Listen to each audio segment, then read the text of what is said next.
आप अपनी विधानसभा में घूम रहे हैं 2 बार से यहाँ पे बसपा के विधायक शाह आलम गुड्डू जमाली, अब उन्होंने पार्टी को छोड़ दिया है। MIM से यहाँ पे प्रत्याशी हैं, साथ ही अखिलेश यादव हैं समाजवादी पार्टी से, आप बहुजन समाज पार्टी से हैं। कांग्रेस ने भी अपना प्रत्याशी उतारा है। ऐसे में जो सामने से सीधी लड़ाई है, आप किससे मानते हैं? भाजपा से मानते हैं या सपा से मानते हैं? नहीं, भाजपा से रहेगी लड़ाई। हमारी तो सीधी लड़ाई भाजपा से है। दलित में आप जाइएगा, अभी गए नहीं हैं आप, लेकिन जब जाएंगे तो वहाँ के आपकी विधानसभा में नहीं गए हैं, वरना जाने को तो हम हिंदुस्तान के आखिरी गांव तक गए हैं। नहीं, वही मैं कह रहा हूँ, मैं पूछ चुका हूँ, इसलिए कह रहा हूँ कि पूरे मुबारकपुर में दलित बस्ती में जाइएगा, जो उत्साह मैंने देखा है, अगर जमाली साहब भी बहुजन से लड़ते तो वो उत्साह उनको नहीं मिलता जो उत्साह मेरे लिए उनके लिए मिल रहा है।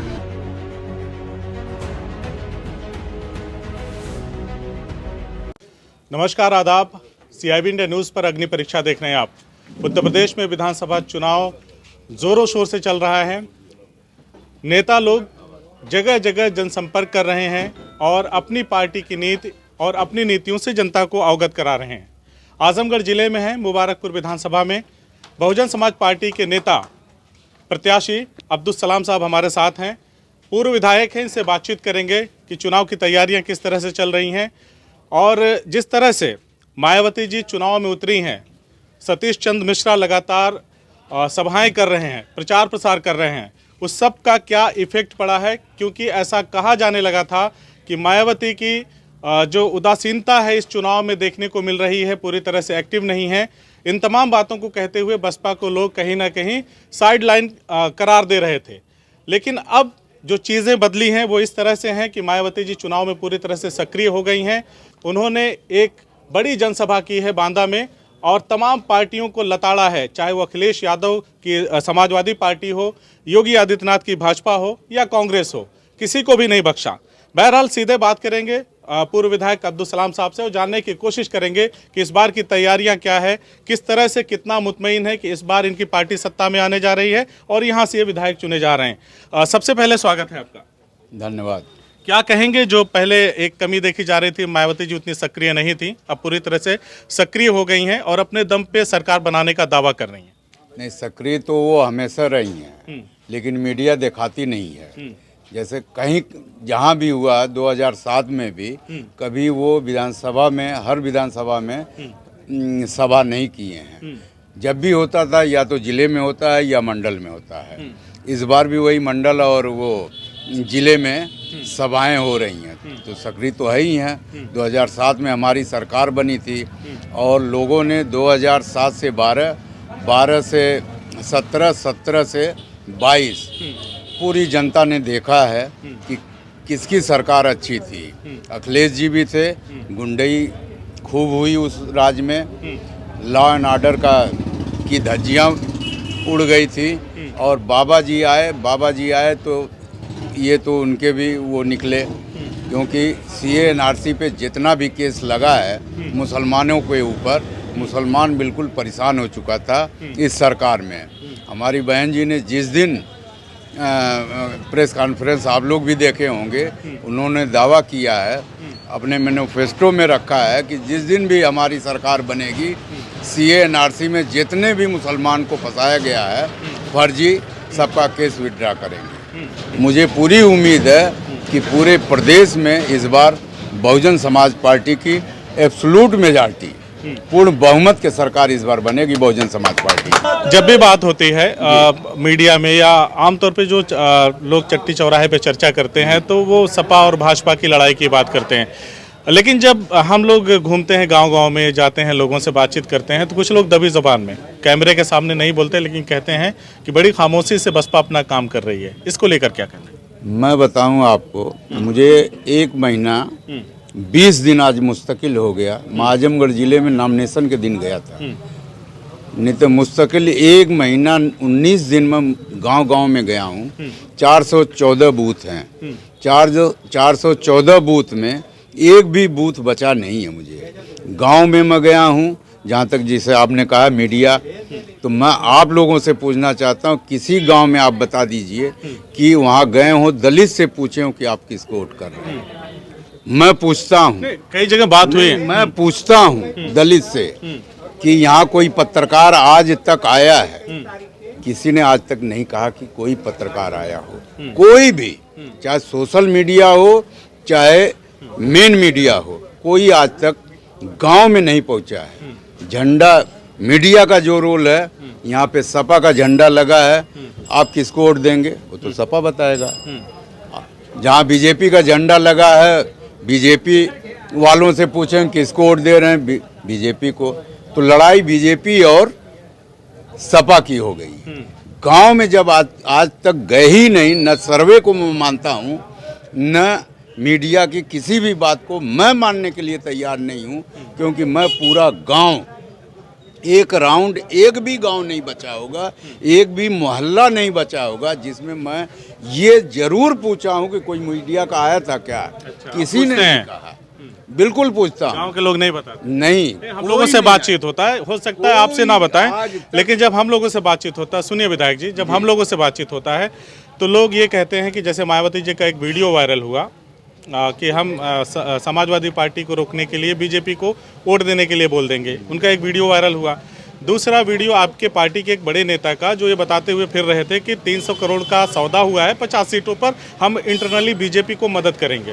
वही सुन लीजिए, तो इस तरह की जो बातें निकल के आती हैं तो विश्वसनीयता का संकट पैदा होता है। तो हम जब ऐसे में दलितों से बात करते हैं तो वो कहते हैं कि अगर ऐसा होगा तो हम मायावती को नहीं, भाजपा को सीधे वोट कर देंगे। मैं कहीं और जिले की बात मैं नहीं कर रहा हूँ। आप रोड की बात करेंगे, मोहल्ले मुबारकपुर की बात करेंगे, मैं मान सकता हूँ।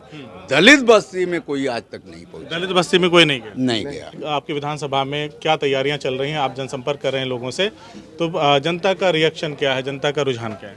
जनता बिल्कुल 10 साल में जो देख लिया अखिलेश की सरकार और बाबा जी की सरकार देखने के बाद हर आदमी के दिमाग में है कि बहन जी को ले आइए, बहन जी को ले आइए। मैं सिर्फ दलित की बात नहीं कर रहा हूँ, हर समाज के लोग आज हम बहन जी को याद कर रहे हैं। और मैं यकीन के साथ आपसे कह सकता हूँ कि पूरा मुबारकपुर इस बार हर समाज के लोग हमारे साथ जुड़े हैं और हम जीत रहे हैं। जब भी बात आता है विकास का, आपने अखिलेश का नाम लिया, योगी जी का नाम लिया, बात आता है विकास का, तमाम ये लोग आपस में नूरा कुश्ती कर रहे हैं कि हमने विकास किया, इन्होंने विनाश कर दिया। मैं चाहता हूं कि आप अपनी पार्टी, जब 2007 से 12 तक आपकी सरकार थी बहुजन समाज पार्टी की, मायावती जी मुख्यमंत्री थी, उस दौर में आप मुस्लिम समुदाय से आते हैं, मैं चाहता हूं कि मुसलमानों के लिए क्या किया मायावती ने उसको बताएं और विकास के कौन कौन से काम किए। देखिए, सबसे बड़ा काम बहन जी ने किया था कि अल्पसंख्यक आयोग नहीं था, इनके गठन में हुआ, बहन जी ने गठन किया था। जिसे मेरे ख्याल से 25 यूनिवर्सिटी जो बनी है इनके ज़माने में बनी है। दूसरे आपके जितने भी ये स्वीपर वाली सीट निकली थी, सफाई कर्मी की भर्ती, मेरे ख्याल से 25,000 लोगों की भर्ती एक बार में, 25 लाख भर्ती पूरे प्रदेश में बहन जी ने किया। जिस गांव में जाता हूं मैं, ज़्यादातर दलित बस्ती में मुस्तकिल जो सीसी रोड बना है उन्हीं के पीरियड, उसके बाद 10 साल में अभी तक नहीं हुआ है। ये काम उन्होंने किया है। आप अपने विधानसभा में घूम रहे हैं 2 बार से, यहाँ पे बसपा के विधायक शाह आलम गुड्डू जमाली, अब उन्होंने पार्टी को छोड़ दिया है, MIM से यहाँ पे प्रत्याशी हैं, साथ ही अखिलेश यादव हैं समाजवादी पार्टी से, आप बहुजन समाज पार्टी से हैं, कांग्रेस ने भी अपना प्रत्याशी उतारा है। ऐसे में जो सामने से सीधी लड़ाई है, आप किससे मानते हैं? भाजपा से मानते हैं या सपा से मानते हैं? नहीं, भाजपा से रहेगी लड़ाई, हमारी तो सीधी लड़ाई भाजपा से है। भाजपा से है? क्योंकि ये मैं बता दूं कि मैं यहाँ 30 साल से हूँ, 30 साल से राजनीति, 30 साल पहले मैं MLA हुआ था, उसके बाद मुस्तकिल क्षेत्र में रहा हूँ। चाहे कोई गरीब हो, अमीर हो, कोई भी गया हो मेरे यहाँ, उसका मैंने काम किया है। और मैं 2002 में, 2007 में, 2012 तक इलेक्शन में लड़ा हूँ और 15 से लेके 20,000 वोट मुझे मिलता रहा है। तो इसलिए मैं लड़ाई तो मान ही नहीं रहा हूँ। आप जान रहे हैं, दलित में आप जाइएगा, अभी गए नहीं हैं आप, लेकिन जब जाएंगे तो वहाँ के आपके विधानसभा में नहीं गए हैं, वरना जाने को तो हम हिंदुस्तान के आखिरी गांव तक गए। नहीं, वही मैं कह रहा हूँ, मैं पूछ चुका हूँ, इसलिए कह रहा हूँ कि पूरे मुबारकपुर में दलित बस्ती में जाइएगा, जो उत्साह मैंने देखा है, अगर जमाली साहब भी बहुजन से लड़ते तो वो उत्साह उनको नहीं मिलता है जो उत्साह मेरे लिए उनके लिए मिल रहा है। मैंने 18 महीना रहा हूँ विधायक, 18 महीने में कोई गांव ऐसा नहीं बचा कि जिसमें कोई न कोई काम, ये मैं नहीं कर रहा हूँ पूरा रोड मैंने बनवा दिया, 100 मीटर मैंने खड़ंजा दिया, वो आज पीच हो गई रोड। क्योंकि जो विधायक शुरू करता है, चाहे 100 मीटर किया तो उसको पूरा करना पड़ेगा, चाहे 1 किलोमीटर हो चाहे 2 किलोमीटर हो, उस काम को पूरा दूसरा विधायक होगा तो वो करेगा। तो इस तरह मैंने पूरे 18 महीने में कोई गांव नहीं बचा जिसमें काम मैंने नहीं किया, उसकी आज मुझे वो मिल रही है, जो उत्साह मुझे मिल रहा है उससे मैं कह सकता हूँ कि इस बार हमारी लड़ाई मतलब बाकी किसी से भी नहीं है। मैं आपसे यकीन के साथ कह सकता हूँ कि इस बार मैं 35,000 से ज़्यादा की लीड करूँगा। वसीम भाई ये आप नोट कर लीजिएगा, अगर इससे कम होगा तो फिर दोबारा आपसे मुलाकात। जमाली एमआईएम से हैं, अखिलेश यादव समाजवादी पार्टी से। मुसलमानों को हार्डकोर वोटर माना जाता है समाजवादी पार्टी का। एमआईएम भी मैदान में है, वो भी मुस्लिम नेतृत्व को लेकर के बात और लीडरशिप को लेकर के बात कर रही है। तो क्या लगता है मुस्लिम मतों का बिखराव कहीं ना कहीं अब्दुल सलाम के लिए फायदे का सबब बनेगा? नहीं, बिखराव तो है ही नहीं। देखिए पिछली बार मैं जब यहाँ सपा लड़ी है 7,000 8,000 से ज़्यादा मुसलमानों का वोट उन्होंने नहीं पाया। हमें लोग वोट पाते थे मुस्लिम का खास करके, और ये पिछली बार मैं नहीं लड़ा था, कांग्रेस का समर्थन था, कांग्रेस की वजह से मैंने अखिलेश जी को लड़ाया तो ये 70 तक पहुँचे हैं, नहीं तो 50 से ऊपर कभी भी सपा यहाँ से वोट नहीं पाई थी। पिछली बार 70 पाए थे, उसमें योगदान मेरा रहा है, और वो माइनस करिएगा तो इस बार 50 के बजाय 60 मान लीजिए, 60 से ऊपर सपा नहीं बढ़ने वाली है। 2 सवाल हैं मेरे जी। दोनों में से आप तय करिए कि सबसे पहला जवाब किसका देना है। एक विधायक प्रत्याशी होने के नाते अगर जनता ने मौका दिया, विधायक बना दिया, तो क्षेत्र की कौन कौन सी ऐसी प्रमुख समस्याएं हैं जिसको दूर करेंगे। दूसरा मेरा सवाल है कि जनता अब्दुल सलाम जो पूर्व विधायक हैं उनको क्यों वोट दे। दोनों में से आपके ऊपर चॉइस है कि दोनों सवालों में से पहले का जवाब आप कौन सा देते हैं? नहीं, क्यों दे इसका जवाब मैं दे रहा हूँ, इसलिए दे कि मैं गरीबों का मसीहा कहा जाता हूँ, ये जानते हुए भी कि विधायक जी बुरी तरह हारेंगे। और कहाँ से? 93 से सपा बसपा गठबंधन हुआ, मैं जनता दल से था, फिर कांग्रेस से लड़ा, निर्दल लड़ा, 2 बार कांग्रेस से निर्दल भी लड़ा, तब भी जनता ये जानते हुए कि बुरी तरह हार रहे हैं। उस वक्त सपा या बसपा 2 ही की हवा होती थी आजमगढ़ ज़िले में, लेकिन उसके बावजूद मुझे 15,000 वोट मिलता था, 20,000 तक गया है वोट। वो इसलिए मिलता था कि मैं लोगों का काम करता हूँ। लोग जानते हैं कि विधायक जी को रात में भी फ़ोन करेंगे तो वो उठाएंगे, और मैं उठाता रहा हूँ, उनका काम करता रहा हूँ।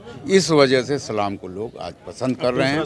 दूसरा सवाल मेरा ये था कि आपकी नज़र में कौन कौन सी ऐसी समस्याएं हैं जो अगर जनता ने मौका दिया तो आप उसे पूरा करेंगे? सबसे बड़ा ये बुनकर बाहुल क्षेत्र है। बुनकरों के लिए मैंने काफ़ी काम किया है।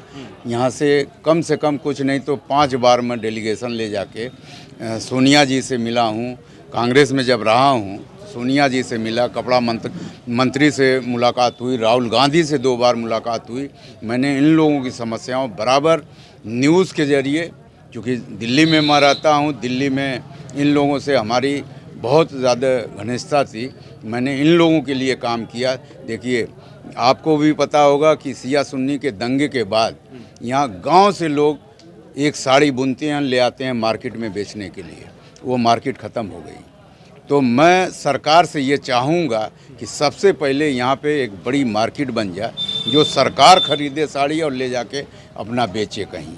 तो ये सबसे बड़ा मुद्दा ये है, इलेक्ट्रिक का और स्वास्थ्य का, ये हमारे लिए बहुत प्राथमिकता हमारी यही रहेगी। एक आखिरी सप्लीमेंट्री क्वेश्चन है इसी का, कितना मुतमईन है 10 तारीख को 10 मार्च को अब्दुल सलाम आ रहे हैं? मैं तो 28 पिछले महीना जो गुजर गया, जो मैं बता रहा हूँ कि 1 महीना 20 दिन, जिस दिन मेरा टिकट हुआ कंफर्म उस दिन ही मैं जीत गया था। वोट के आंकड़े के हिसाब से 50,000 दलित का, 20,000 मेरा, 70,000 मैं तो जीत उसी दिन गया था। लेकिन ये जो मेहनत मैं कर रहा हूँ मैंने बताया कि 35,000, तो इस 35 को मैं 50 के चक्कर में लगा हुआ हूँ। सुबह से लेके शाम तक जो मेहनत कर रहा हूँ, ये 50 करने, 35 नहीं 50 करने के लिए ये मेहनत हो रही है। इतना तो देखा आपने, हमने बातचीत किया पूर्व विधायक अब्दुल सलाम साहब से, जो अब बसपा के प्रत्याशी हैं, मैदान में हैं। इनका गिला शिकवा है मीडिया से कि मीडिया दलित जो एरियाज़ हैं वहाँ पे नहीं जाते हैं, दलितों की बस्तियों में नहीं जाती, और कुछ राजनीतिक पंडितों से भी इनकी नाराज़गी है कि बिना मतलब के वो पोस्ट करते हैं, बिना मतलब कि वो लंबे लंबे आर्टिकल्स लिख डालते हैं कि फला लड़ेंगे, फला लड़ेंगे। उनसे भी इनको तकलीफ़ है। इनकी तकलीफ़ अपनी जगह जायज़ है, लेकिन उन राजनीतिक पंडितों का क्या, जो तमाम चीज़ों को देखते हुए अपने अपने कयास लगाते हैं, अपने अपने तरीके से राजनीति को परिभाषित करने के लिए आर्टिकल्स लिखते हैं, वीडियोस बनाते हैं। इनका गिला उनसे भी है। बहरहाल, हमसे बातचीत करने के लिए बहुत बहुत शुक्रिया, और आपको शिकायत को भी दूर करने की कोशिश करेंगे कि दलित बस्ती में ज़रूर जाएंगे और वहाँ के भी हालात को बताएंगे देश के लोगों को, प्रदेश के लोगों को, ज़िले के लोगों को। और साथ ही साथ आपको ये भी बता दें कि ज़रूरत पड़ती है तो भारत के आखिरी गाँव तक जाते हैं, तो 414 बूथ में जहाँ भी दलित बस्ती रहेगी वहाँ पे भी जाके पूछेंगे कि क्या वाकई में जो आप बता रहे हैं, जिस तरह का समर्थन दलित समुदाय के लोग दे रहे हैं अब्दुल सलाम को, उस तरह का समर्थन है भी या नहीं है। जो भी सच्चाई होगी जनता के सामने रखेंगे। बहरहाल, हमसे बातचीत करने के लिए बहुत बहुत शुक्रिया। बहुत बहुत शुक्रिया।